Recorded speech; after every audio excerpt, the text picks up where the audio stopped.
Hindustan Times পত্রিকা অক্টোবরের 4 তারিখ একটা খবর প্রকাশ করেছে, UPSC to release prelims answer keys immediately. আপনাদেরকে একবার দেখিয়ে দিতে চাইবো, দেখে নিন। হিন্দুস্তান টাইমস পত্রিকাতে এই খবরটা প্রকাশিত হয়েছে 4 অক্টোবর। ঠিক আছে, কি বলা হচ্ছে এখানে, যেটা প্রকৃতপক্ষে বলা হচ্ছে আমি আপনাদের সামনে বাংলায় পড়ে শোনাচ্ছি।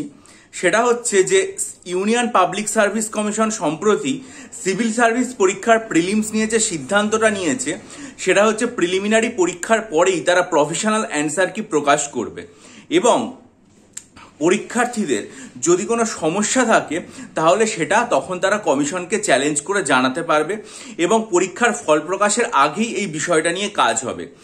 শীর্ষ আদালতের বিচারপতি PS নরসিম্হা এবং বিচারপতি AS ছান্দুকরের ডিভিশন বেঞ্চে এই বিষয়ে ইউনিয়ন পাবলিক সার্ভিস কমিশন তাদের হলফনামা জারি করেছে।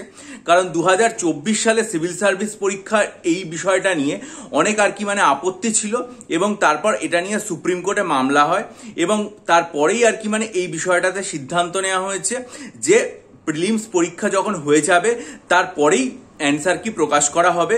এবং তারা যে পিটিশনটা জমা দিয়েছে সেখানে তারা পরিষ্কারভাবে জানিয়েছে যে পরীক্ষা ব্যবস্থার যে স্বচ্ছতা সেটা বজায় রাখতেই এই ধরনের সিদ্ধান্ত ইউনিয়ন পাবলিক সার্ভিস কমিশন নিয়েছে। তাহলে আমরা অন্তত এইটুকু বলতে পারি যে আমাদের পাবলিক সার্ভিস কমিশন, অর্থাৎ আমাদের রাজ্যের public service commission, West Bengal public service commission, এই একটা দিক দিয়ে অন্তত ইউপিএসসির থেকে এগিয়ে, যে তারা বেশ কয়েক বছর ধরে, আগে তো এই অ্যান্সার কি প্রকাশের ব্যাপারটা ছিল না, বিগত বেশ কয়েক বছর ধরে তারা এই অ্যান্সার কি প্রকাশ করে দেয়। সেটা শুধুমাত্র যে WBCS তাই নয়, WBCS, miscellaneous, clerkship, food SI, যে কোনো যা পরীক্ষা তারা নিয়েছে তার অ্যান্সার কি প্রকাশ করে দিয়েছে, এবং সেই অ্যান্সার কি প্রকাশ করার পর সেটাতে চ্যালেঞ্জ করা বা এই যে বিষয়গুলো সেগুলো এনেছে। অর্থাৎ অন্তত এই একটা বিষয়ে আমাদের public service commission union public service কমিশনের থেকে এগিয়ে আছে বলা যায়। কারণ ইউনিয়ন পাবলিক সার্ভিস কমিশনের পরবর্তীকালে যে সমস্ত সিভিল সার্ভিস পরীক্ষা নেবে সেগুলোতে তারা প্রভিশনাল অ্যান্সার কি সেটা প্রকাশ করবে। এটাই আমি হিন্দুস্তান টাইমসের যে খবরটা রয়েছে সেটাই দেখতে পেলাম। আর একটা কথা খুব আক্ষেপের সাথে বলতে হয়, সেটা হচ্ছে যে আজকের খবরের কাগজ খুললে, সমগ্র যে কোনো খবরের কাগজ, বাংলা খুলুন, ইংরেজি খুলুন, যাই দেখুন না কেন, উত্তরবঙ্গের ভয়াবহ বিপর্যয়ের কথা। উত্তরবঙ্গের যে জেলাগুলো রয়েছে সেগুলোতে যে এতটা পরিমাণ বিপর্যয় হয়েছে, আমরা এটা হয়তো দক্ষিণবঙ্গে বসে আন্দাজ পর্যন্ত করতে পারছি না।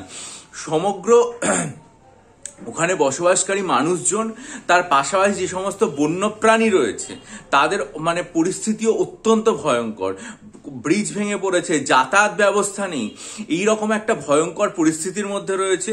যদিও সেনাবাহিনীর তৎপরতা, প্রশাসন ঝাঁপিয়ে পড়েছে তাদের কাজে সমস্ত মানুষজনের উদ্ধার কার্যের জন্য, কিন্তু এটা হতে কিছুদিন সময় লাগবে। আমি যেটা খবরের কাগজে দেখলাম সেটা হচ্ছে বৃষ্টির তৎপরতা আস্তে আস্তে ক্রমশ কমতে শুরু করবে, কিন্তু তারপরেও এই যে একটা ভয়াবহ দুর্যোগ, এই যে একটা ভয়ঙ্কর ঝড় বয়ে গেল মানুষদের ওপর দিয়ে, তাদের জীবনযাত্রায় স্বাভাবিক হতে কিছুটা সময় লাগবে। অথচ দেখুন এই রকম একটা পরিস্থিতি, তার মধ্যে আগামী রবিবার অর্থাৎ 12 তারিখে West Bengal police recruitment board তাদের যে পরীক্ষাটা আয়োজন করতে চলেছে সেটা হচ্ছে WBPSI এর যে প্রিলিমিনারি পরীক্ষা, সেই পরীক্ষাটা ভেবে দেখুন, এত দীর্ঘ সময় ওবিসি কেসের জন্য 2024-এর যে কোনো পরীক্ষা কিন্তু পুরোপুরিভাবে স্থগিত ছিল। 2024-এর কোনো পরীক্ষা হচ্ছিল না, যা পরীক্ষা 2023-এর হচ্ছিল। 2024-এর কোনো পরীক্ষা আমাদের রাজ্যের মধ্যে এই স্কুল সার্ভিস কমিশনটাকে বাদ দিয়ে, সেটা তো অবশ্যই 2016-র সাথে যুক্ত, সেটাকে বাদ দিয়ে যদি 2024-এর কোনো পরীক্ষা প্রথম হতে হয়, তাহলে কিন্তু এই WBPRBর আয়োজন করা WBPSI এর যে পরীক্ষা সেটা আয়োজিত হতে চলেছে। এখন আমার যেটা মনে হয় সেটা হচ্ছে আমাদের সারা রাজ্য জুড়ে তো এই পরীক্ষার সেন্টার ছড়িয়ে রয়েছে, তার মধ্যে অন্তত 25 থেকে 30% সেন্টার নিশ্চয়ই উত্তরবঙ্গের এই জেলাগুলোতে থাকবে।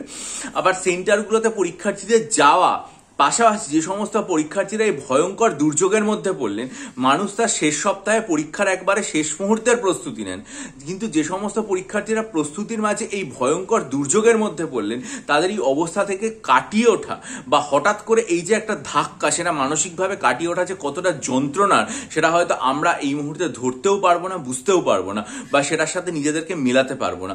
কিন্তু অবশ্যই তাদের প্রতি সমব্যথী এবং আন্তরিকভাবে চাই যে প্রকৃতির এই রোষ কমে যাক, প্রকৃতি শান্ত হোক, পুরোপুরিভাবে পরিস্থিতি স্বাভাবিক হোক, যাতায়াত ব্যবস্থার উন্নতি হোক।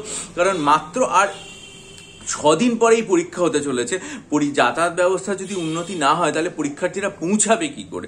যাই হোক, নিশ্চয়ই আশা রাখবো যে এ ব্যাপারে পুলিশ এবং প্রশাসন যৌথ উদ্যোগে সমস্ত রকম পরিস্থিতি সঠিক করে দেবে এবং এই যে পরীক্ষাটা যেটা আয়োজিত হতে চলেছে পিআরবির তরফ থেকে, সেটা সঠিকভাবে সুনির্দিষ্ট সময় অনুষ্ঠিত হবে এবং যারা পরীক্ষার্থী রয়েছেন তারাও তাদের এই একটা ঝঞ্ঝাট কাটিয়ে গিয়ে তারা সঠিকভাবে পরীক্ষার হলে উপস্থিত হয়ে ভালো করে পরীক্ষাটা দিতে পারবেন।